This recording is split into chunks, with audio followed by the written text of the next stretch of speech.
Welcome to BBC News. There have been 2 explosions at Brussels airport and a blast on the metro in the city centre.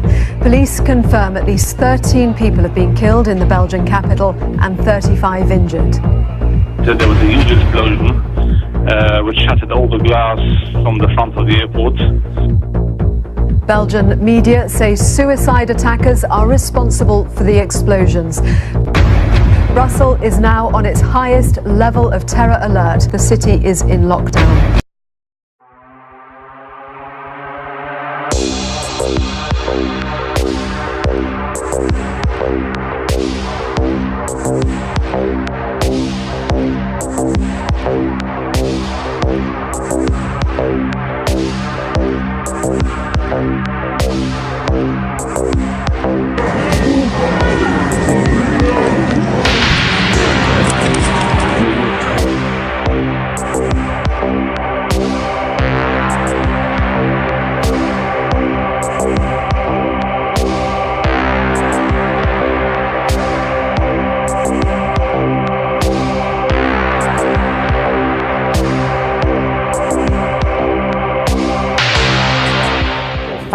Who suggested last night and this morning, and I quote, that free movement of people means free movement of Kalashnikovs. Do you regret that remark? Well, let's get this right. I said this in December in the European Parliament a few weeks after the attacks on Paris, that the free movement of people, lovely idea when everything's going swimmingly, but has actually become the means by which weapons, terrorists and criminal gangs can move around Europe completely uninterrupted. And let's just remind ourselves that those Kalashnikovs that we used in the Paris attacks had come by car through several countries from Berlin.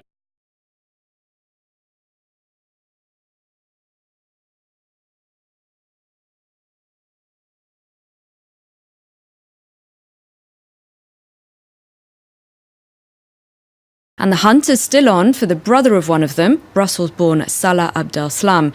He was stopped by police in the hours after Friday's attacks close to the border with Belgium, but then he was let go. All the police are saying to the public is essentially avoid crowds, follow official instructions and do not spread rumours. But of course, those people in Belgium going about their normal Saturday will try to piece it together themselves. They'll notice that there is a continuing manhunt for Salah Abdeslam, one of the suspected attackers last week in Paris. He's thought to have come back to Belgium. A lot of people will think that today's measures are because of the manhunt for him. And at the moment, no deadline as to when this closure of the metro system will be taken back.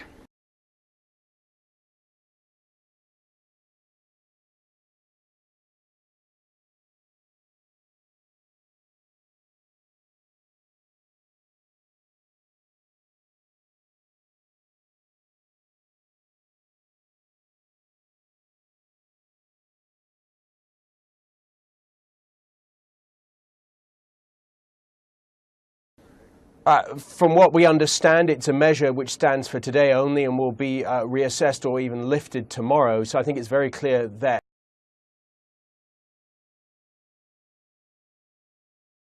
from what we can gather, the authorities are clearly working on something with a deadline today, and they don't want to take any chances. This is the first time that Belgium, I beg your pardon, that Brussels has been at this particular highest terror alert since 2007. The following days, more arrests were made, but Salah Abdeslam was not found. On November the 21st, the Belgian Federal Prosecutor's Office announced that no weapons or suicide explosive vests had been found, and that one woman had been arrested and accused of involvement in terrorist attacks. There is a sense that information is not forthcoming from the authorities.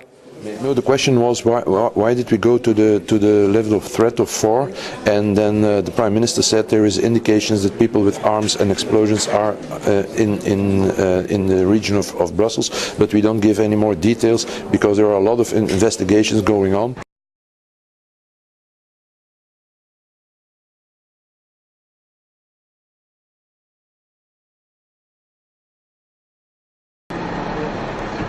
Despite the media blackout, 16 arrests were made after 19 raids on the night of Sunday, November the 22nd in Molenbeek, and also in Liège and Charleroi, all in connection with the Paris attacks. Hundreds of police, soldiers and special forces had been deployed, but still there was no trace of Salah Abdeslam. The manhunt has lasted 10 days, and during that time the terrorist threat level is maintained at 4 in the Brussels area and 3 in the rest of the country. Schools are closed, as too is the metro. Soldiers, a constant presence on the streets. The authorities insist that an imminent attack is possible. The net closes in. On March the 15th, a Franco-Belgian police operation is mounted in Forêt, a commune to the southwest of the capital. There is a sudden burst of fire and one man, an Algerian, Mohamed Belkaid, is killed. Weapons and the Daesh flag are found, but 2 people manage to escape. Finally, on March the 18th, the police launch a raid in Molenbeek. Traces of DNA and fingerprints of Abdeslam Salah had been found 3 days before in the apartment in Forêt. 4 months after the attacks in Paris, the hunt returns to one of the starting points in Belgium, and Salah Abdeslam is found hiding in Molenbeek.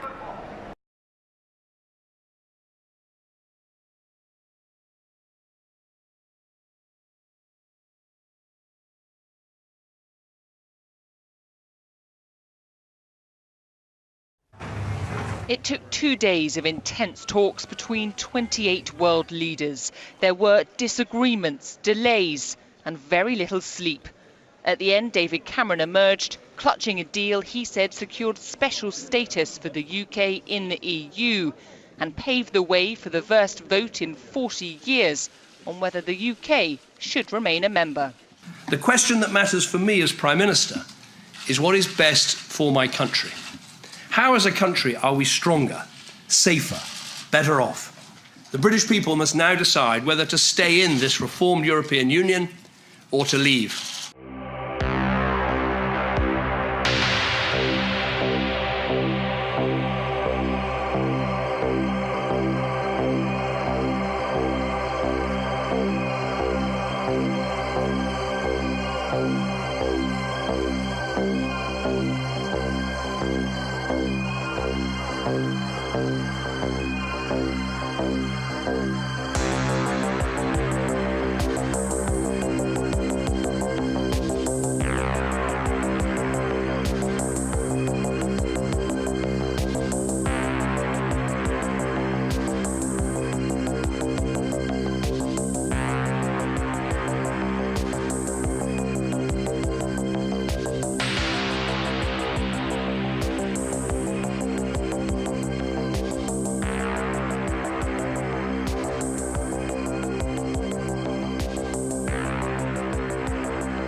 The President of the European Council said no one was completely happy, but the priority was keeping the UK in the EU. These were attacks in Belgium. They could just as well be attacks in Britain or in France or Germany or elsewhere in Europe, and we need to stand together against these appalling terrorists and make sure they can never win. I've chaired a meeting of Cobra here in London to make sure that we're doing everything we can to enhance our own security, and there'll be increased police presence at ports, airports, underground stations and international railway stations, as you'd expect. I give first the floor to Mr. Juncker.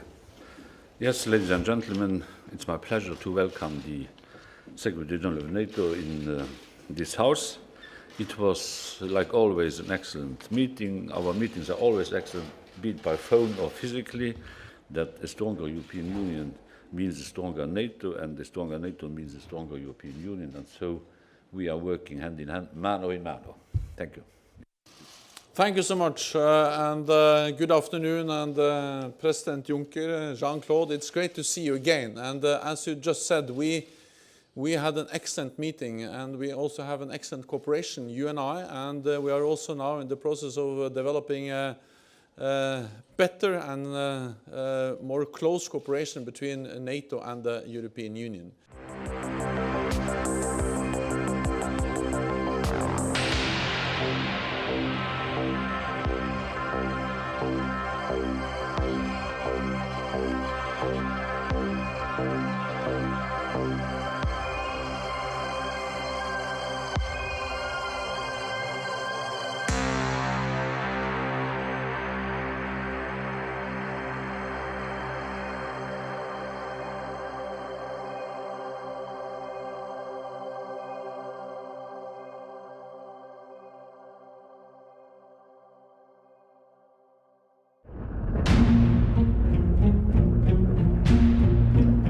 ISIS came to life in this desolate landscape, the windswept desert of southern Iraq. This is Camp Bucca, an American prison. During the Iraq War, the most dangerous jihadis were locked up here, up to 20,000 of the country's angriest men. Some Americans who worked at Camp Bucca called it simply Camp Hell. Now this is Camp Bucca. Major General Doug Stone was brought in to fix Camp Bucca. Even he was wary of the inmates. Here he is giving CNN's Nick Robertson a tour in 2008. We've got about 2,000 identified Al-Qaeda here in the theater internment facility. They are hard to break. You've got shields up here to protect us. Everyone down here is crowded around looking at us now. Right.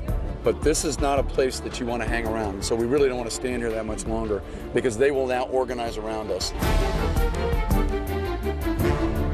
There were beatings, unexplained prisoner death, and several dangerous jihadis escaped.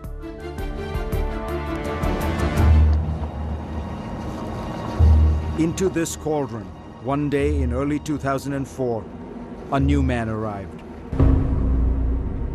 We know him now as Abu Bakr al-Baghdadi, the leader of ISIS.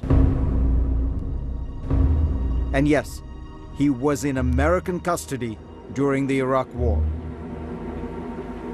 Al-Baghdadi has shown his face publicly only once.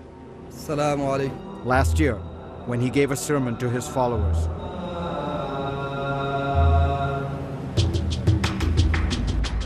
But back when the US had him under lock and key, he was seen as, believe it or not, a man who could be trusted. He was seen as, believe it or not, a man who could be trusted. The Americans seem to see Abu Bakr as somebody who could keep the prison quiet. There are 24 camps within the Sunni side of Camp Bucca. He was allowed open access to all of them. He wasn't considered, from everything that we know now, a high-level detainee. And he was allowed to, lead prayers. He was allowed to give religious lessons. The future leader of ISIS was giving other inmates lessons on Islam. Those inmates were jihadists, or former Baathists, henchmen of Saddam, or simply common criminals. But it most assuredly was a jihadist university. Unquestionably. One thing is clear. Al-Baghdadi went through a transformation at Camp Bucca. Baghdadi was an average person. He was just a Sunni foot soldier when he was arrested by the Americans. But by the time al-Baghdadi left, he was someone else. All we know is that Baghdadi became an entirely different creature in terms of radicalization, in terms of militarization, in terms of building a huge network of militants in the prison.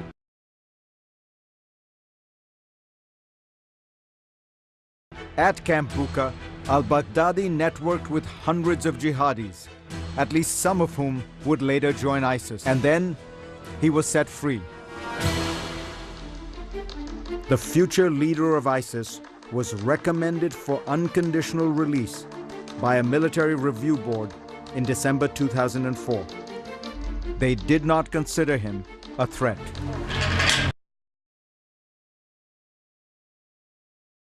And on top of that, I am concerned about this report about Syrian rebels and the ceasefire with ISIS. Senator but Paul, that's not true. Well, it's not true.